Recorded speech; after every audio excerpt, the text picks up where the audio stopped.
Bom dia, irmãos. A paz do nosso Senhor Jesus Cristo seja com o teu espírito. Amém? Glória a Deus. Jesus é o Senhor. Vem, Senhor Jesus, toma o teu lugar. Venha nos falar as tuas palavras, Senhor Jesus. Amém, irmãos? Nós estamos falando sobre aquele estudo, os vencedores e o reino milenar, né? Nós terminamos falando das três partes do homem, né? Que o homem é espírito, alma e corpo. E hoje nós vamos falar sobre a salvação dessas três etapas, desses três estágios, dessas três partes, né, do homem. A salvação do espírito, a salvação da alma e a salvação do nosso corpo. Amém? Então nós vamos falar hoje sobre a salvação do espírito, né? Assim como nós falamos que o homem tem três partes, cada uma dessas partes, né, tem o seu tempo de salvação, né? Então, vamos fazer uma retrospectiva aqui quanto a Adão, né? O homem, ele herda de Adão um espírito morto. Herda de Adão um corpo que envelhece até a morte, né? E uma alma que agora está inclinada para as coisas da carne. Ela está saturada de maldade, uma carne depravada, uma alma que é incapaz, né, de fazer o bem e de obedecer à vontade de Deus, né? Ele comeu do fruto do bem e do mal, do conhecimento do bem e do mal. Então é um fruto, ele tem as duas faces, ele tem o bem e o mal. Até o bem desse fruto, ele está carregado de maldade, né? Ele é um bem egoísta, né? Então, ele não é um bem desprovido de interesses. Ele é um bem interesseiro, né? Então, o bem e o mal estão muito junto ali nesse fruto. Então, Adão herdou nós herdamos de Adão essa alma, né? Que é inclinada à carne aí, incapaz de fazer o bem e obedecer à vontade de Deus. Então, a nossa salvação, ela tem então essas três etapas.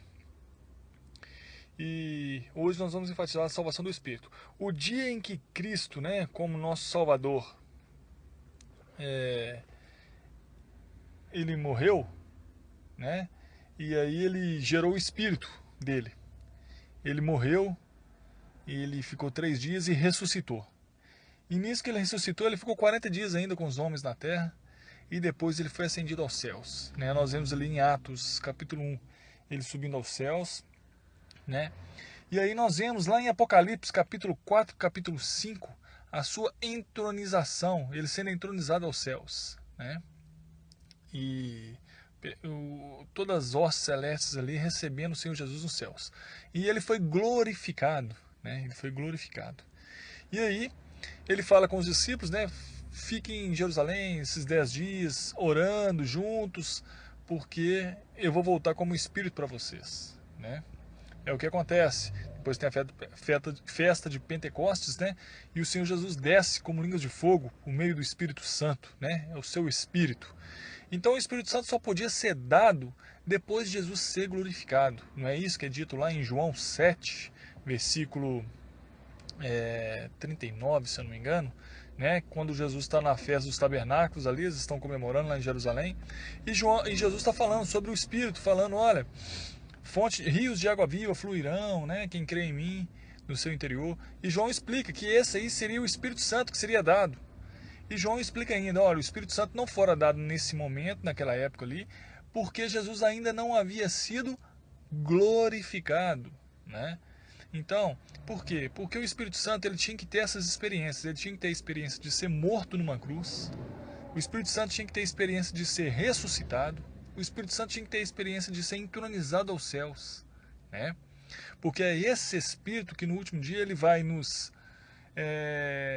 hoje, né? Hoje, esse Espírito ele tem nos ajudado a morrer por Cristo, a sofrer por Cristo e caminhar com a sua cruz, né? Porque ele tem essa experiência. Esse Espírito, no último dia, ele vai nos ressuscitar, né? Porque ele tem essa experiência. Então, por isso que o Espírito Senhor não fora dado antes, por isso que Jesus tinha que, o Espírito Santo em Jesus, como homem, tinha que ter essas experiências, para depois ele ser dado a nós, né? E aí, vem a festa dos Pentecostes, o Espírito Santo é dado. E aí, a partir dali, Pedro explica, olha, todo aquele que invocar o nome do Senhor Jesus será salvo. Então, para nós termos o Espírito salvo dentro de nós, né, a primeira etapa da salvação é invocar o nome do Senhor Jesus. É reconhecer Jesus Cristo como o Senhor, né? Reconhecer Jesus Cristo como o Senhor. E reconhecer o Senhor Jesus como o Senhor é destronar qualquer senhor da nossa vida, qualquer senhor e qualquer senhora que porventura existe nas nossas vidas, né? Porque Senhor é único, é absoluto, somente um, né? E não aceita nenhum outro intermediador, né? O imperador romano lá, na época dos imperadores romanos, César, né, não aceitava nenhum outro nome que se fosse chamado de Senhor, ele matava. Foi por causa disso que ele matava os cristãos, porque havia um outro Senhor. E não pode ter no Império Romano, só César era o Senhor, absoluto, né? E assim é com o Senhor Jesus, não pode ter nenhum outro. Caso contrário, de fato, nós não vimos o Senhor Jesus, o Espírito Santo dele não nos tocou e não nos convenceu se nós temos algum outro Senhor e alguma outra Senhora e algum outro intermediador, né? Ou seja, nós não temos visão espiritual, nós não conhecemos o propósito do Senhor e o seu Espírito não nos foi dado, porque o Senhor não vai se comprometer com nenhuma idolatria, né?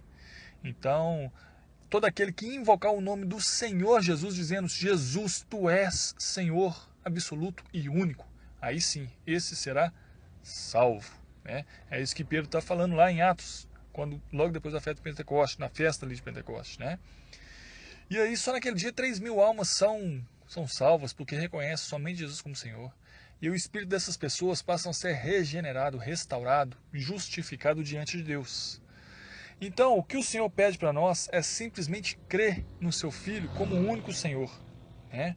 Para que nós tenhamos a salvação do Espírito, né? E veja bem, esse Espírito entrando no nosso Espírito, ele passa a nos dar a vida eterna, porque o Espírito é eterno. Então, veja bem, no verso lá de João, capítulo 14, versículo 16 e 17, João 14, 16 e 17, está dizendo o seguinte: E eu rogarei ao Pai, e ele vos dará outro Consolador, a fim de que esteja para sempre convosco. Está vendo? Para sempre.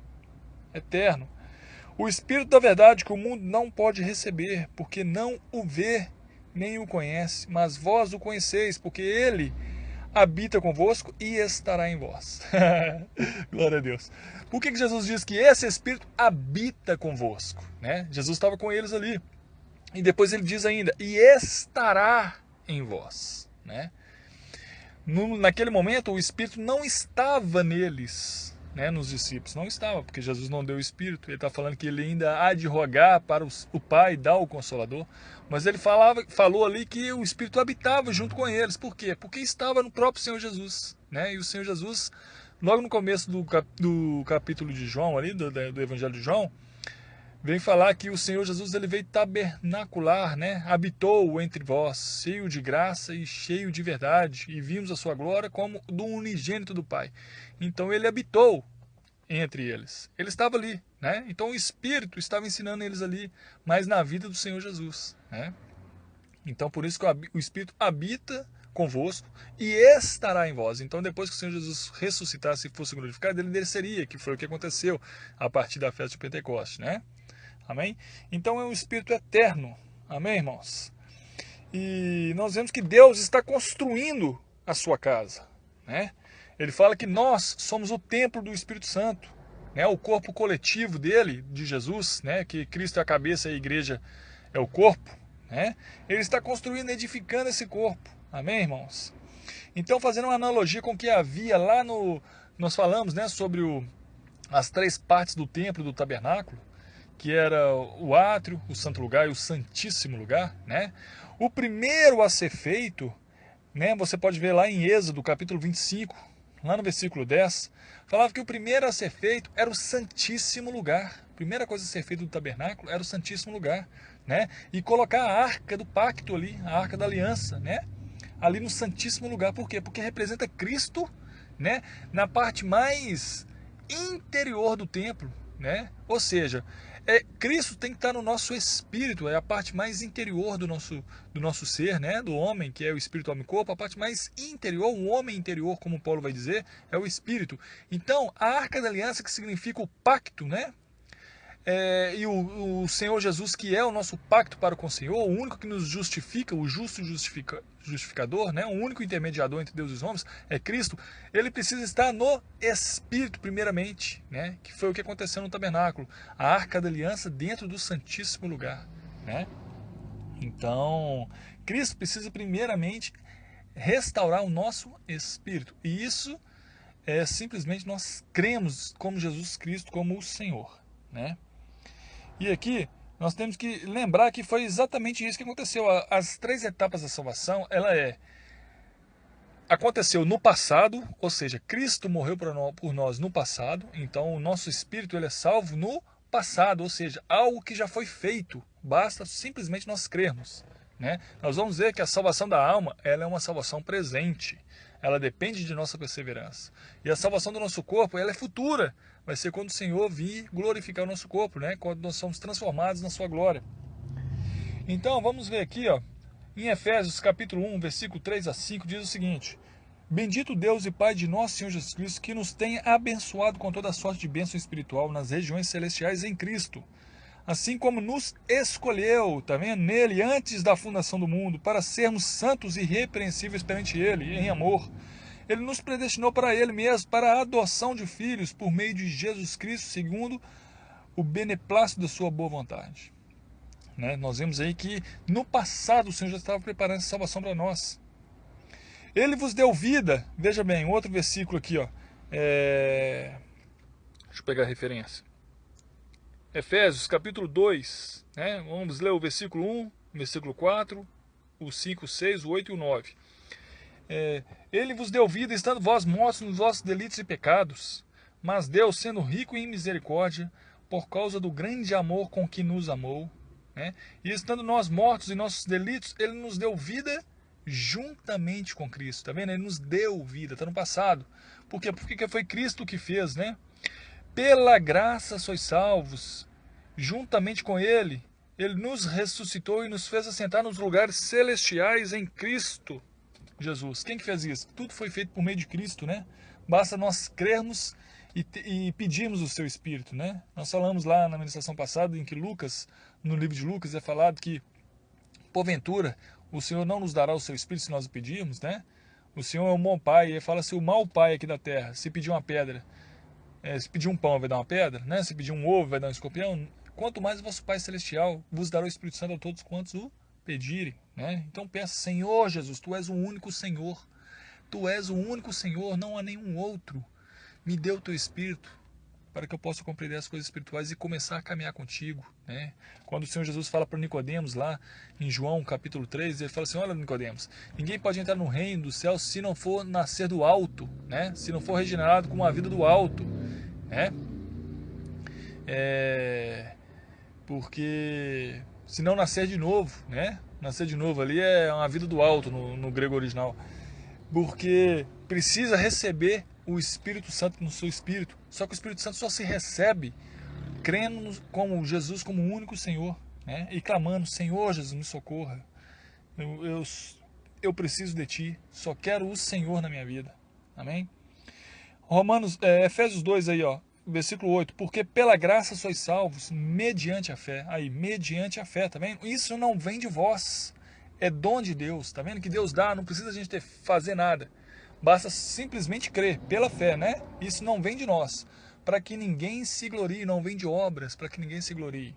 Porque senão nós poderemos falar que nós mesmos estamos salvando nós. Aí seria orgulho, e o orgulho faz parte de Satanás. Muito melindroso isso. Então, irmãos, aquele que tem a vida, aquele que tem o Filho tem a vida, aquele que não tem o Filho de Deus não tem a vida. Tá vendo que o Espírito Santo só entra se você tiver o Filho. E para ter o Filho é simplesmente somente Ele, né? Somente Ele, né? Não pode ter nenhum outro Senhor. Então, irmãos, vamos, sem alongar muito, quando é falado lá em Romanos 8, né? Quem nos separará do amor de Deus, né? Quando vai falar daquelas, quem nos condenará é Cristo Jesus que morreu por nós, que ressuscitou e senta à destra de Deus, né? Ele que intercede por nós, quem nos separará do amor de Cristo será tribulação, angústia, perseguição, fome, nudez, né? Espada. Como está escrito, por amor de Ti somos entregues à morte todo dia, fomos considerados como ovelhas para matadores, mas em todas essas coisas nós somos mais que vencedores por amor, por meio daquele que nos amou, né? Porque eu estou bem certo de que de que nem a morte, nem a vida, nem os anjos, nem principados, nem coisas do presente, nem do porvir, nem poderes, nem altura, nem profundidade, nem qualquer outra criatura poderá nos separar do amor de Deus que está em Cristo Jesus nosso Senhor, né? Então tudo foi feito por meio do Senhor Jesus. Basta eu crer nele e permitir e dizer: Cristo, entra na minha vida, né? E o Senhor vai entrar e vai fazer uma mudança radical. Amém, irmãos? E aí, para finalizar, vamos ler aqui só mais alguns versículos, né? Até mesmo dizendo o seguinte, que até mesmo essa fé inicial, ela não vem de nós. O Senhor, ele convence do pecado, da justiça e do juízo, da nossa consciência, né? Ele deixou essa consciência fresca por misericórdia de nós.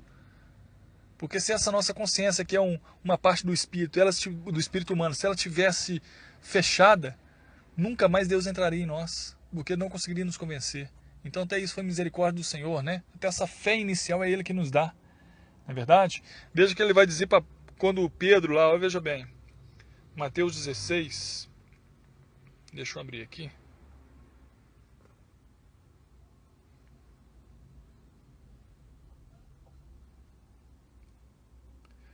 Mateus 16, veja bem. Mas vós,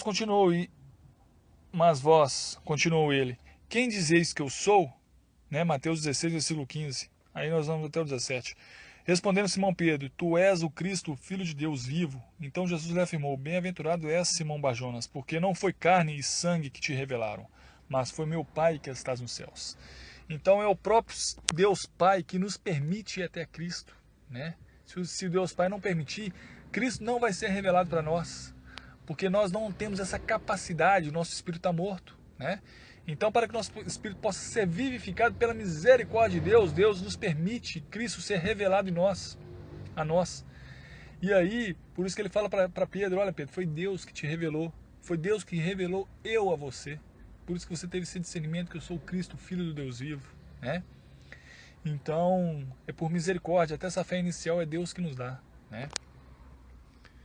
Então, irmãos, então nós vemos aqui que essa salvação eterna do Espírito, ela não está condicionada, né, a obra nenhuma de nossa parte, nem obra boa e nem obra má, né? E nada que nós possamos fazer pode nos separar, né, nem no presente nem no porvir. Nós vimos em Romanos. Então, um morto, ele não pode ter a vida eterna por si mesmo, né? Porque quem dá a vida é Deus, tanto a vida biológica, né, como a vida psíquica, né, e quanto mais a vida eterna, a vida do Espírito, né, que em grego é zoe. E aí em Colossenses capítulo 2, versículo 13 diz o seguinte, e a vós outros que estáveis mortos pelas vossas transgressões e pela incircuncisão da vossa carne, Deus vos deu vida juntamente com ele, perdoando todos os vossos delitos, né? Então nós vimos que essa salvação ela corresponde ao Espírito. E é uma salvação totalmente segura, né? E para finalizar realmente agora, irmãos, quero ler só mais uma coisa aqui, que é em Romanos capítulo 10, versículo 9, diz o seguinte, se com a tua boca confessares Jesus Cristo como Senhor, e em teu coração creres que Deus o ressuscitou dentre os mortos, né? Que Deus o ressuscitou dentre os mortos, será salvo, tá vendo? Basta com a tua boca confessar Jesus como Senhor, foi o que nós falamos aqui, né? E que crer que Deus o ressuscitou dentre os mortos. Porque, verso 10, com o coração se crê para a justiça, e com a boca se confessa a respeito da salvação. Então nós vimos que Cristo, ele é essa palavra viva, né, irmãos? Glorificada, né? Que ele vem morar no nosso coração pela fé, mediante a fé. Nós recebemos ele em nossa vida. Nós cremos em sua vida de ressurreição, né? Então, quando nós cremos que Deus levantou dos mortos a Jesus, implicitamente, né, nós manifestamos que o verbo de Deus, ou seja, Jesus, aquele verbo que se encarnou, né, que viveu como qualquer humano, exceto que ele não pecou, né? Não pecou, mas morreu por nós e ressuscitou e foi glorificado, né? Então nós podemos confessar que Jesus Cristo é o Senhor. Jesus de fato é o Senhor, né? E quando nós somos justificados, né, mediante esse justo e justificador, que é o próprio Senhor Jesus, né, diante de Deus, nós podemos confessá-los, né, diante dos homens.